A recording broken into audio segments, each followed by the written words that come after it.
Hi, it's Eva Polar coming to you live in the Polar Bear Lounge. And today I am excited to talk to you about something that is near and dear to my heart, and that is mental health. Now, I'm not an expert, my degree is in literature, but my family has a lot of mental health issues, and I also have personal experience with mental health. And I've done some research, and it's something that is very important to me.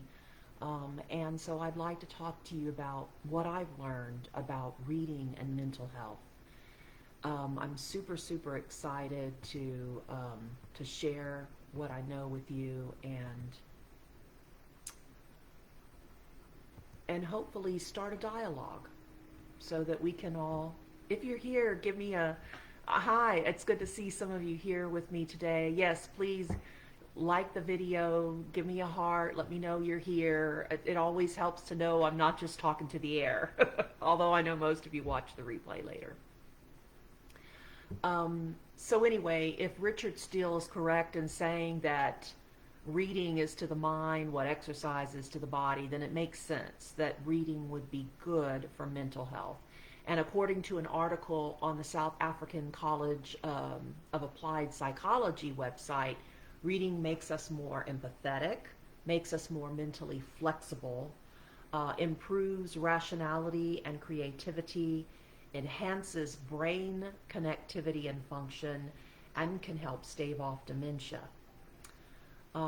Depression can also be helped by reading. An article in The Guardian points out how countless readers and writers have sought solace in books. The article quotes the poet J.J. Bola saying, "The world can get you so down you feel like you're the only person going through what you're going through, but then you read and you realize that you're not alone." So books can distract us from our pain and our grief.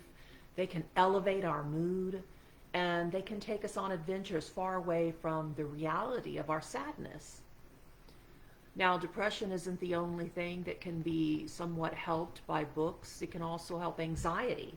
According to an article from the University of Minnesota, reading can lower your heart rate and it can ease the tension in your muscles. And it cites a 2009 study at the University of Sussex, excuse me, say that 3 times, Sussex, which found that reading can cut stress levels by more than half. And this article claims that these studies have shown that reading works better than like meditation, listening to music, and drinking hot tea. However, if you have a mental illness, sometimes it's very difficult to focus, and that makes it almost impossible to read. In fact, a Healthline article explains that people who suffer from PTSD, post traumatic stress disorder, often find it difficult to focus, and because this disorder it puts you into this fight, flight, or freeze state of panic, and we've all been there. I think most of us have had that experience at least once. And can you imagine if you had this all the time, how difficult it would be to pick up a book and read while you're feeling that way? And PTSD isn't the only disorder that makes it difficult to read. A psychotherapist named Alyssa Williams explains that other mental health problems such as ADD, ADHD, depression, bipolar disorder, and most of the anxiety disorders can cause difficulty in concentration. So how can you get the benefits of reading if you can't even focus? Well, I've done some research and I've found a few things that seem to be suggested by most of the experts, and I'd like to share those with you, and hopefully these can help. Number one is to read shorter works. You don't need to overwhelm yourself with a long ass novel. Don't feel obligated to read, this huge epic fantasy or, literary masterpiece. You can still benefit from reading shorter works, a poem or short story. a novella, a comic book, a graphic novel, if it may be easier to bring in illustrations to help you with the focus, a short novel. These things can do the trick without draining your ability to focus. And you don't have to do it often either. You could just do it, once a week or something might be enough to just get that elevation of your mood where you need it to be. And while we're talking about short novels, my young adult fantasy novels tend to be shorter, around 60,000 words each, except for Thanatos, which happens to be a big one. But most, the word count is going to vary from one genre to another, but I would say an average is around 100,000 words for a traditional novel. And my mystery novels are around 70,000 words each. My young adult are 60,000. So if you're looking for a shorter book, please do consider my books and look for novellas. Novellas tend to run around 30,000 words, so those could even be a little more helpful. So number one, read shorter works. Number two, read only what you like. I sometimes think that we bookworms, we identify ourselves as book lovers, and so we think that that we're not a legit book lover if we haven't read all the classics. And so sometimes we'll have this huge to be read list full of all these classics that we're really not interested in, that we really don't want to read, and it just seems to burden us and make us feel worse about our love for reading. Don't think that your identity as a bookworm is defined by your, having read all the classics or reading what everybody else is reading. Just read what you like.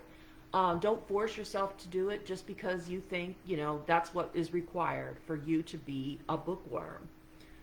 So find things that interest you and stick with those. And then the third thing that I found, and I've mentioned this before, but I have found lots of experts also mentioning it, is to try audiobooks. Some people find it easier to focus on an audiobook.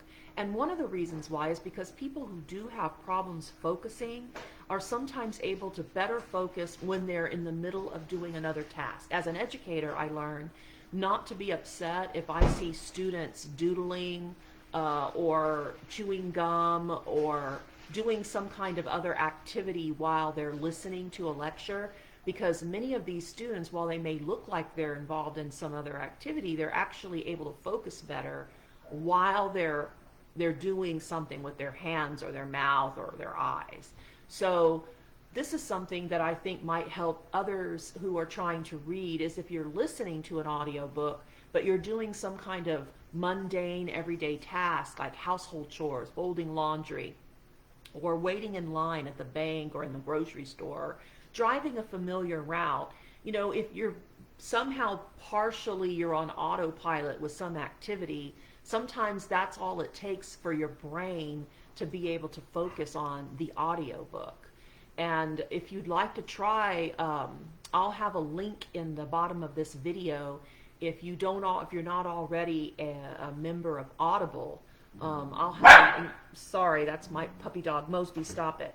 I'll have a link below where you can check it out. I think they have a free month trial, and then you can get a couple of free audiobooks with it. Anyway, if you continue to have trouble concentrating on Mosby, come here to say hi to everybody. This is Mo. He's being bad. Stop being bad, Mosby. If you continue to have trouble concentrating, even after trying these tricks, and if you haven't already, you might want to seek help, right, Mosby? Right? You might want to seek help. I know that a lot of people don't want medicine or therapy or any of these things. I know I fought my daughter on this, and I respect her choices, but sometimes it really can help. So if you are having trouble, I highly recommend that you start seeing one. If you're not happy with that doctor, try another. And I mean, we have been through so many doctors before we finally found one that has been actually helping us. So don't give up. It's a long journey, and for some people it's an entire lifelong journey. And so learning to manage it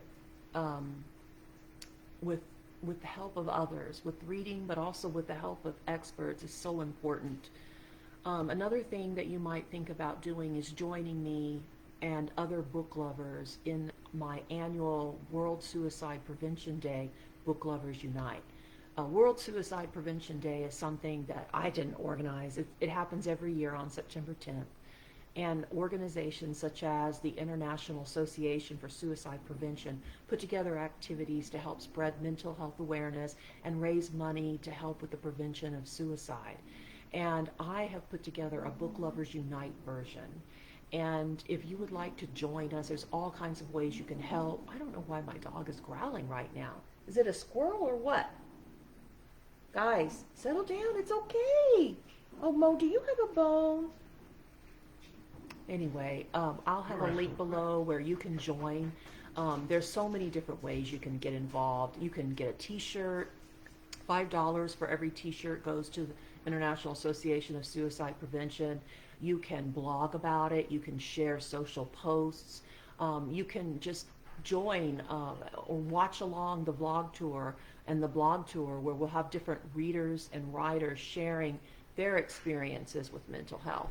Anyway, I'll have a link where you can join. It kicks off on September 1st, and although the t-shirt can be purchased now, any day. But the actual vlog and blog tours will be going from September 1st and culminating on September 10th, which is World Suicide Prevention Day. I hope you'll consider joining us. Anyway, it's been great chatting with you today in the Polar Bear Lounge. Thank you, those of you who are able to come and be here with me. It's always a pleasure to know that I'm not just talking to air. So thanks, Sammy and Bridget, and others who have come in and out during the conversation. I really think that mental health still continues to carry a stigma. It's not considered as much of a, I don't know why, people tend to blame themselves or don't think of it as an illness. And so it's something really important, a message that we need to get out to people to help them so that they aren't suffering alone. So thank you again. I hope this helped anyone, and I'll see you in the lounge. And if you're watching from YouTube, I hope you'll subscribe, like the video, give me a comment, ask any questions, whether you're in the lounge or on YouTube, and I'm happy to do what I can to answer. So thanks again. Have a great day. Bye.